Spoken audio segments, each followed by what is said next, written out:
성부와 성자와 성령의 이름으로.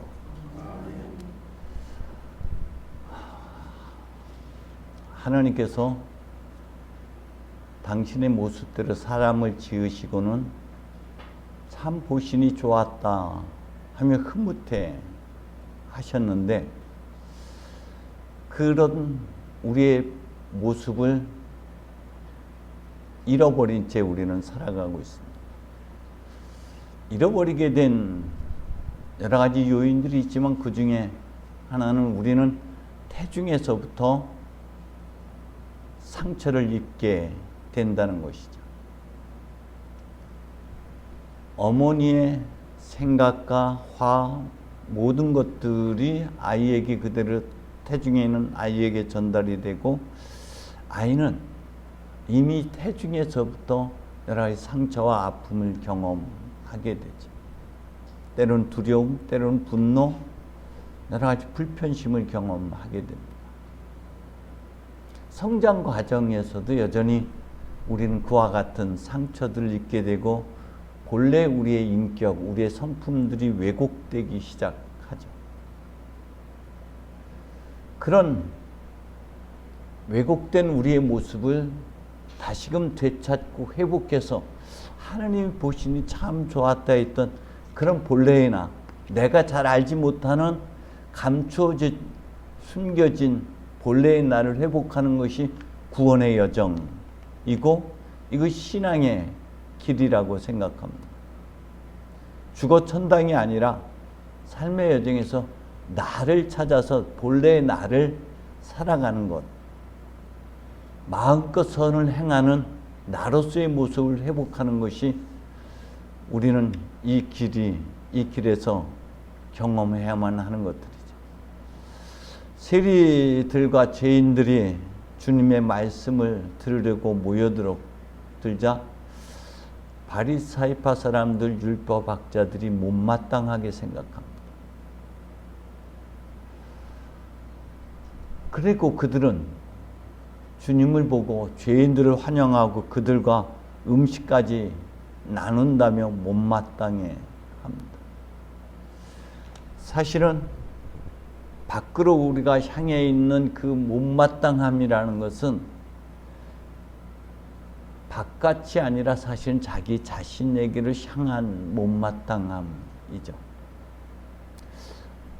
무엇이 그렇게 못마땅했을까요?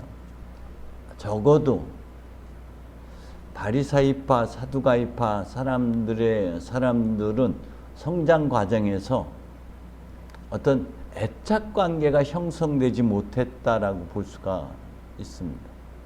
자신과 긴밀한 관계를 맺지 못하게 된 것은 부모로부터의 영향인 것이죠. 아마도 이들의 부모는 사랑은 숨겨놓고 어떤 율법과 그 규율에 지나치게 지배하고 통제하고 억압하지 않았을까? 충분히 한 인간으로서, 존재로서 환대받지 못하고 지나친 규율과 통제 속에서 성장하지 않았을까? 그래서 충분히 환대받지 못하는, 환영받지 못하는 인간으로 성장했고, 그것은 그들의 왜곡된 인격으로 나타나고, 그래서 아마도 이들에게 있어서 환대받고 있는 죄인들의 모습이 내면으로는 굉장히 부러웠을 거예요. 자신은 그렇게 저렇게 한 번도 누구로부터 환대받지 못했는데 외적인 조건으로 율법을 지키느냐 못 지키느냐 이런 걸 가지고 평가받아 왔는데, 그냥 존재 자체로 환대받는 그런 모습들이 내심 부러웠을 것이고, 결국은 그것이 못마땅함으로 나타나게 되죠. 밖으로 향해 있지만은 자기 자신도 자신에게 너무나 엄격한 잣대를 들이대기 때문에 자기 스스로도 자신을 질책하고 못마땅해 하는 것들이 여전히 이들의 몸에, 삶의 습관에 배어 있다라고 볼 수 있죠. 우리 잘 알고 있는 대로 모 눈에는 뭐만 보인다는 말이 있죠. 도둑놈 눈에는 다 도둑으로 보이고 부처님 눈에는 다 부처님으로 보이는 거예요. 결국 투사되는 거예요. 그래서 밖에 못마땅함은 결국 내 내면에 내가 억압시키고 감춰놓은 나의 어둠들이겠죠. 어둠이 드러나는 것이 엄청 수치스럽고 고통스러운 일이기 때문에 그것을 감춰놓고 탓으로 돌리는 것이죠. 그래서 성서에서도 그렇게 말씀하고 있는 것입니다. 너는 형제의 눈 속에 있는 티를 보면서 제 눈 속에 들어있는 들보는 깨닫지 못하느냐. 제 눈 속에 있는 들보도 보지 못하면서 어떻게 형제의 눈 속에 티를 꺼내려 하느냐. 감추고 외면해왔던 나의 어둠들이죠. 제가 우리 보람이가 어린 시절 성장 과정에서 저 아이하고 저하고 보이지 않는 트러블이 굉장히 많았어요. 그 중에 하나가 저 아이가 하는 행동들이었어요. 근데 그것은 내가 외면하고 내가 숨겨놓았던 내 모습이 저 아이를 통해서 들통이 났기 때문에 그것을 아이를 고치려고 했는데 알고 보니 그게 내 거였더라고요. 그래서 저 친구를 보면은 화가 났어요. 그 화가 나를 향해 있는 거였어요. 나한테 못마땅한 것들이 참 많은 거죠. 우리 아이 달라졌어요라는 예전에 프로그램 보면은요, 부모가 지나치게 뭐 간섭을 한다든지 방목을 한다든지 할 때 보면은 비디오를 통해서 촬영한 본인들의 모습을 보고 본인들이 놀라죠. 내가 저렇게 했고 내가 저런 말을 했고 했는지를. 사실 우리는 우리 자신을 잘 몰라요. 잘 못 봐. 안 보려고 하죠. 그리고 상대방의 행동과 말만 트집 잡으려고 해요. 그것이 지금 오늘 바리사이파 율법학자들의 모습입니다. 비단 그들의 모습이 아니라 우리들의 모습이죠. 그들은 모든 사람들을 정죄하고 단죄하면서 자신은 자기의 의로움 안에 숨어버리고 예수님에게마저도 고치려 드는 모습들을 우리가 발견하게 됩니다. 주님은 그런 모습을 하고 있는 그들에게 말씀하고 있죠. 세 가지 비유를 들었는데 오늘 그 중에 두 가지 비유를 이야기하고 있습니다. 첫 번째는 잃어버린 양이에요. 시몬 베드로에게 내가 날 사랑하느냐 세 번 물을 때에 주님께서 시몬 베드로에게 내 어린 양을 먹이라고 말씀하셨죠. 그 내 어린 양을 잘 돌보라고 했어요. 어린 양은 우리 내면에 상처받은, 그래서 성숙해지지 못한 어른, 아이로 살아가는 우리들의 모습이죠. 어른이지만 어른으로서의 삶보다는 내면의 아이가 우리의 삶을 고집하고 주장할 때가 얼마나 많은지 모르겠다. 그 내면의 어린 양은 상처받은, 주님 그런 죄인들, 그런 상처받은 이들을 찾아 나서시는 분입니다. 그래서 에제키엘서는 이렇게 표현합니다. 나는 나의 양떼는 내가 찾아보고 내가 돌보리라. 먹구름이 덮여 어두울지라도 사방 흩어진 곳에서 찾아오리라. 심낮 헤매는 것은 찾아내고 길 잃은 것은 도로 데려오리라. 상처 입은 것은 싸매주고 아픈 것은 심나도록 잘 먹여주고 기름지고 튼튼한 것은 지켜주겠다고. 이것이 목자의 구실 역할이고 그런 목자의 마음인 것이죠. 주님은 그런 상처받은, 그래서 사람들로부터 질책과 지적 그리고 절망 속에 살아가는 이들의 편이 되어주시고 언제나 그들을 가까이에 만나 주시고 그들을 돌보아 주시는 선하신 목자입니다. 100마리 중에 한 마리를 잃어버렸다고 표현하고 있는데, 마태오복음에서는 그 한 마리가 길을 잃었다라고 표현하고 있다면은, 루가에서는 주인이 잃어버린 게 돼버려요. 그래서 마태오에서는 양 자체가 부주의로 인해서 길을 잃었다면은, 이 루가에서는 주인, 목자의 부주의로 인해서 양을 잃게 된 것이죠. 근데 그 잃어버린 양은 무엇을 의미하냐면, 우리의 본래 성품, 품성들의 인성. 근데 그런 것들이 삶의 여정에서 사회적 관습이나 어떤 주변의 그 가까이 부모님들로부터 에이구 못나니 넌 맨날 그 모양이야, 왜 사람이 남자가 쪼잔하게 말이야 대범하지 못하고 뭐 이런 부정적인 이야기들을 듣고 성장하는 과정에서 자신을 감춰버리고 왜곡시켜버리고 억압시켜버렸던 것들이 뭐 조급하다, 저희 보람이 얘기 자꾸 해서 미안한데, 그 6살, 7살 땐가 치과에 같이 이렇게 가게 되는데, 올라가면서 아빠 소심한 게 나쁜 거야? 라고 묻더라고요. 근데 왜 소심한 건 안 나쁜 거야? 그 아주 정확하고 그 올바른 거기 때문에 그런 사람들로 인해서 사회 정의가 지켜지고 법이 세워지는 거라, 뭐 그런 얘기를 했던 것 같아요.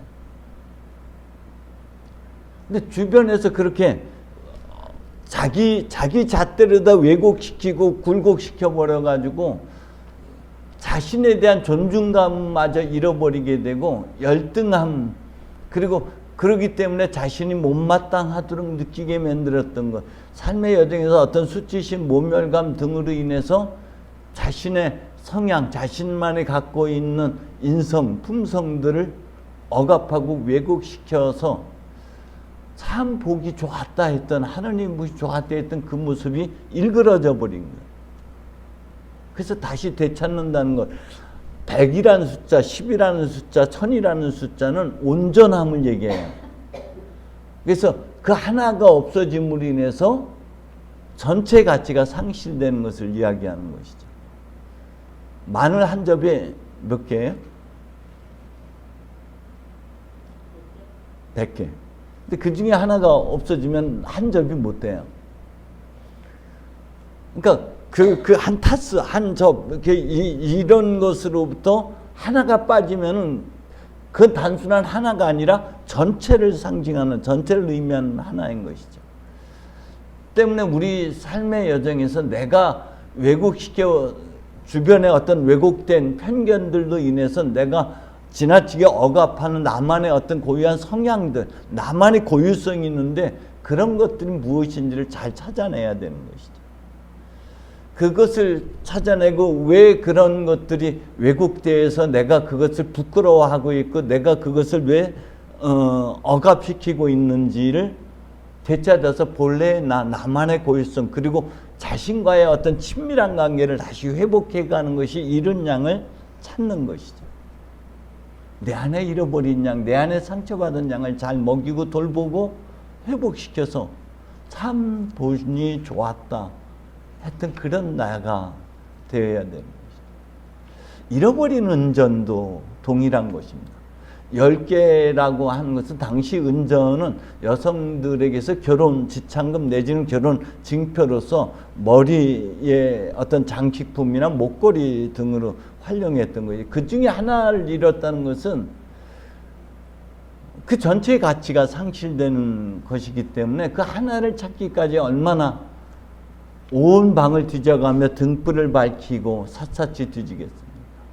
근데 여기서 찾아 헤맨다, 샅샅이 뒤진다, 등불을 켠다 하는 것들은 지난주에 말씀드렸던 것처럼 침묵 속에서의 직관적 성찰입니다. 성령의 조명과 도움을 통해서 우리 안에 지난 여정을 돌아보면서 내 안에서 왜곡되어진 것들이 무엇이고 내가 버린 것이 무엇이고 내가 부끄러워하고 있고 수치스럽게 여기는 것이 어떤 것들인지를 깊이 알아차려내는 작업들이 그게 반드시 필요한 거예요. 그런데 여기서 은전은 무엇을 상징하냐면 은사, 재능, 기질, 소질 등을 의미한다고 봐요. 예전에 예수원의 대천덕 신부님께서 그런 말씀을 자주 하셨어요. 자기가 방언의 은사를 받았는데 그것을 억압시켰다는 거예요.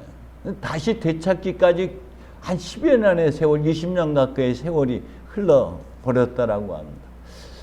디모데후에서도 사도 바울은 디모데후에게 그 세례받았을 때 그 처음의 은총, 예언의 은총을 다시 기억하라고 말씀하고 있습니다. 그때 받았던 은사들을 다시 회복해라 라고 말씀하고 있죠. 우리도 여러 가지 어떤 두려움이라든지 사회의 편견이나 주변 사람들의 영향력 때문에 내가 왜곡시켰던 것들, 억압시켰던 것들, 저에게 있어서 지금도 여전히 등에 땀이 나는 것 중에 하나가 있는데 이것 때문에 내가 굉장히 지금까지도 고통스러워하는 것이 은퇴하고 나면 기타도 좀 배우고 노래방에도 좀 가보고 그러려고 그래요. 왜냐면 초등학교 1, 2학년 때인가 담임 선생님이 제 노래를 시켰는데 그 노래 때문에 엄청나게 학생들 앞에서 창피를 당한 적이 있어요. 전 농촌에서 4학년까지 다녔는데 그때 한 3, 40명 됐어요. 도시로 올라오니까 90명, 100명이에요. 그것도 오전반, 오후반. 그렇게 바글바글 했었는데 지금 강화에 가보면은 초등학교가 엄청나게 문 닫고 한 면에 하나 정도밖에 안 남았어요. 한두 개밖에. 그때의 영향 때문에 노래를 못해요. 그 한마디 때문에 그래도 내 안에 소질은 있었던 것 같아. 그 자체가 없는 건 아니었는데 그 한마디로 인해서 저는 더 이상 노래하고는 단벽을 쌓고 벽을 쌓고 살아왔던 것이죠. 여러분 안에는 어떤 소질이 있을까요? 어떤 것들이 잠재되어 있을까요? 그 억압된 것들이 무엇일까요? 이런 것들이 다 회복되어야지 되는 것이죠. 은사는 공동의 유익을 위해서 하나님께서 허락하신 것이에요. 하나님께서 우리의 주신 품성은 성령의 열매를 맺도록 이끌어가는 것들이에요. 그래서 더불어 함께 기뻐하도록 우리를 이 땅에 내신 것이고 더불어 함께 기뻐하는 삶을 살라고 우리에게 여러 가지 사회적 지위도 주시고 은사도 주시고 그리고 인격을 허락해 주셨던 것이죠. 이번 한 주간에도 여러분 깊은 침묵 속에서 내가 잃어버린 소질들, 재능들은, 능력들은 무엇인지, 내가 왜곡되어 버린 나의 인성, 품성은 어떤 것들인지를 깊이 성찰하셔서 주님의 은총 안에서 다시 되찾는 그런 기쁨, 그런 행복을 누리시기를 주님의 이름으로 축원드립니다. 성부와 성자와 성령의 이름.